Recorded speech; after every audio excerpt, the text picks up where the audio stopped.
Hello, আসসালামু আলাইকুম। আপনারা সবাই কেমন আছেন? আমি অনেক দিন পর আমার জমিতে আসলাম। এখানে আমি করল্লা গাছ লাগাইছিলাম, কিছুদিন আগে দেখেছিলাম।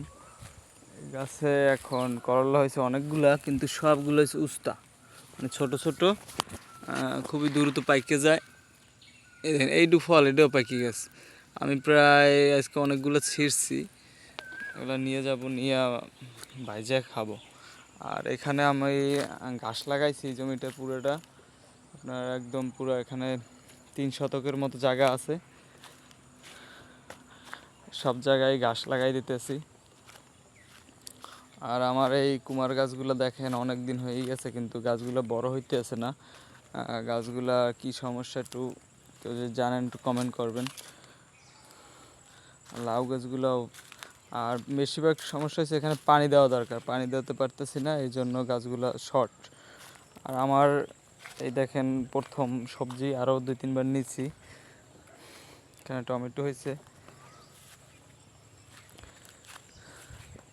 বেগুন গাছ বুঝছিলাম তো রোজায় বেগুন খেতে পারবো, কিন্তু বেগুন গাছের অবস্থা খুবই খারাপ। আর এগুলো খাওয়া যায় কিনা বলতে পারতেছি না, সবই বুড়ো হয়ে গেছে। তুই তাড়াতাড়ি,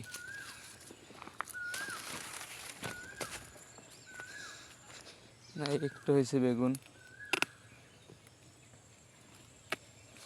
পানি দিলে হয় সবজি। আর ওখানেও লাগাইছি ঢেঁড়স গাছ, ঢেঁড়স গাছগুলোও অবস্থা ভালো, কিন্তু ফলন হইতেছে না। আর এখানে মরিচ গাছ লাগাইছিলাম কিছু, মাশাআল্লাহ করে সবই ভালো আছে গাছের অবস্থা, কিন্তু পানি দিলে আপনার সবগুলাই হয়। প্রচুর কাজের চাপ, তার জন্য দিতে পারতেছি না। সবাই দোয়া করবেন আমাদের জন্য। আসসালামু আলাইকুম।